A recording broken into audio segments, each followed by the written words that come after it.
7h18 sur Europe 1, l'heure de retrouver l'invité d'Europe Nuit avec vous, Lionel Gougelot. Vous recevez ce soir Serge Maître, président de l'association des usagers des banques, l'AFUB, et vous parlez de ce milliard d'euros oublié sur les comptes bancaires. De ces milliards d'euros même, parce que c'est un chiffre qui a retenu notre attention aujourd'hui dans l'actualité. Serge Maître, merci d'être avec nous ce soir dans Europe Nuit. 4 milliards d'euros, c'est la somme qui sommeille dans différents comptes surlivrés dans les banques françaises ou sur des contrats d'assurance vie. C'est un chiffre qui a été révélé ce matin dans une enquête publiée par nos confrères du Parisien. Il s'agit de comptes et donc d'argent purement et simplement abandonnés par leurs détenteurs. Je disais, vous êtes le président de l'association des usagers. Comment ça se fait qu'autant d'argent se retrouve ainsi abandonné sur ces comptes en banque, Serge Maître ? Disons, c'est une affaire de circonstance, là, sans aucun doute. C'est le compte qu'on a oublié, parce que la vicissitude de la vie, c'est le compte qu'on ignorait et qu'on découvre comment ?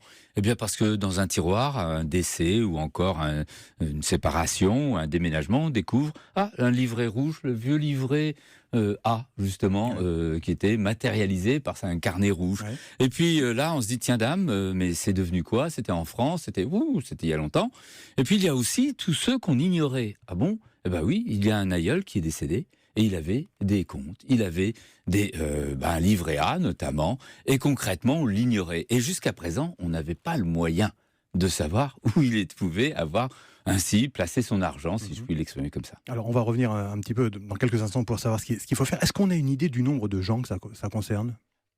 Ceux dont les comptes, on va parler, ciblés, notamment le milliard milliard d'euros sur les livrets A, c'est quand même de l'argent qui serait mieux dans la poche des intéressés que dans le coffre-fort de la banque, et on verra que finalement c'est un hold-up de l'État qui essaye de mettre la main dessus. Donc concrètement, on considère qu'il y a au moins 500 000 comptes. Comment ça se fait ? Imaginez-vous que le scandale il est révélé par les chiffres, il y a à peu près 20 000 centenaires en France. D'après les banques, il y en a 600 000. Ça veut dire qu'il y a des comptes qui dorment là depuis des dizaines d'années, quoi. Oui, facile, au moins de demi-siècle, pas loin.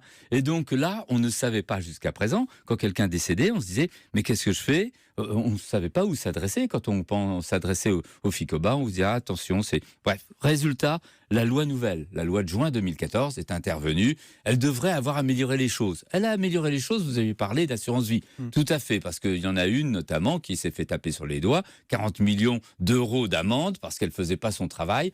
Sur les assurances vie, on peut dire que ça s'est assaini. C'est pour ça que ça ne sera pas vraiment notamment le credo. Mais sur les comptes bancaires, et tout cas particulièrement les livrets A détenus chez les historiques, c'est-à-dire là, c'est simple, les historiques, c'était la Caisse d'épargne et la Banque Postale, qui étaient les seuls distributeurs du livret A jusqu'à il y a quelques années.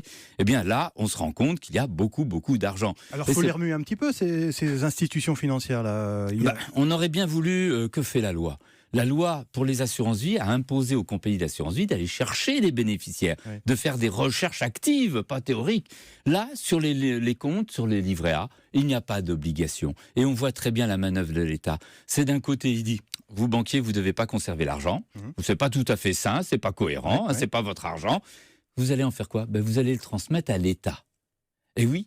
Alors avant, la banque doit vous écrire. Sauf qu'un aïeul qui est mort il y a déjà 20 ans, si on lui écrit, il risque pas de répondre, ni même quelqu'un, parce qu'il n'y a plus la bonne adresse, il n'y a plus personne ne sait le nom, etc. Et donc on peut dire que c'est pratiquement un hold-up organisé par l'État pour mettre la main sur 1 milliard d'euros qui dormait jusqu'à présent dans les poches de l'État, des banques, pour maintenant aller au Trésor. C'est pas ce que dit Christian Eckert, le ministre chargé du budget. Il dit qu'au contraire, l'État ne va pas s'y retrouver, lui, dans cette affaire. Sur les livrets A, on ne voit pas comment et ça n'arrivera pas, parce que se passe-t-il ? La loi Eckert, c'est l'auteur de cette loi, qui a voulu que pour l'avenir, les banquiers puissent plus, comme ça, garder des fonds dans leur tiroir. Eh bien, elle impose aux banques de vérifier chaque année sur le répertoire des personnes physiques, celles qui sont mortes. Il y a des sanctions si elles ne le font pas ?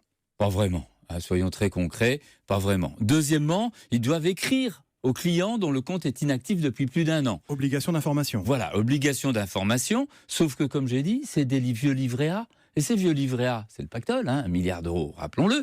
Eh bien, on ne sait même plus où est le monsieur, quelle était son adresse ou la dame. Donc concrètement, on voit très bien que maintenant les banques ont l'obligation de déposer au bout de 3 ans, à partir du décès de la personne dont elles ont eu connaissance, eh bien les fonds à la Caisse des dépôts et consignations. Et là, pour les vieux livrets A, il est évident que personne viendra réclamer quoi que ce soit. Et donc, dans 27 ans, ça tombera dans l'escarcelle de l'État. Cet argent va continuer à dormir. Il va continuer à dormir. Alors attendez, il y a quand même, on va pas être ceux qui nous entendent, 1 milliard, ça frétille quand même. Donc et la loi, et c'est on le doit à M. Eckert, dit que lorsqu'il y a un décès et qu'il en ouvre une succession, on peut demander, les héritiers peuvent demander au notaire de s'adresser au FICOBA pour savoir quels étaient les comptes bancaires au nom du défunt et notamment le livret A. Voilà, on va éliminer quand même que le phénomène ne perdure. Mais le vieux milliard d'euros là qui dure, là on ne voit pas comment les intéresser. Alors, si vous êtes concerné... Alors justement, j'allais vous demander, qu'est-ce que vous conseillez à aux clients qui viennent vous voir et qui disent « Monsieur Maître, j'ai l'impression que mon grand-père, il avait un vieux livret A. » Qu'est-ce qu'on peut faire ? Alors, généralement, ces personnes ont déjà demandé aux deux, ils ont eu des réponses négatives auprès de la Banque Postale ou de la Caisse d'épargne. Donc, il faut maintenant s'adresser à la Caisse des dépôts et consignations, qui les guidera, car c'est elle qui va centraliser tous les fonds et qui va les conserver. J'ai dit 27 ans. Bon, réveillons-nous. Elle vous demandera effectivement les documents d'identité et d'héritage. Bon, ça c'est secondaire, mais c'est auprès de la Caisse des dépôts et consignations. Où la trouve-t-on ? À Paris, puisqu'il y en a une à Paris. C'est le grand siège centralisé. Pour terminer, Serge Maître, sur cette question, le tabou tombe un petit peu quand même autour de cette histoire du côté des institutions financières et notamment du côté des banques. Ça s'améliore. On va dire qu'il en est sur le bon chemin. Sur les assurances-vie, il y a eu un grand cheminement et on doit à la CPR, aux policiers du secteur, d'avoir fait un travail de dissuasion à l'égard des résistances et des inerties. Sur le milliard, là, je suis beaucoup moins optimiste parce que je pense que là, c'est aussi un pactole que M. Eckert ne visait peut-être pas directement si on veut avoir foi dans sa bonne loyauté, mais je dirais que l'État va se faire 1 milliard facilement. Merci Serge Maître. Je vous rappelle que vous êtes le président de l'Association française des usagers des banques. Merci d'avoir été l'invité d'Europe Nuit.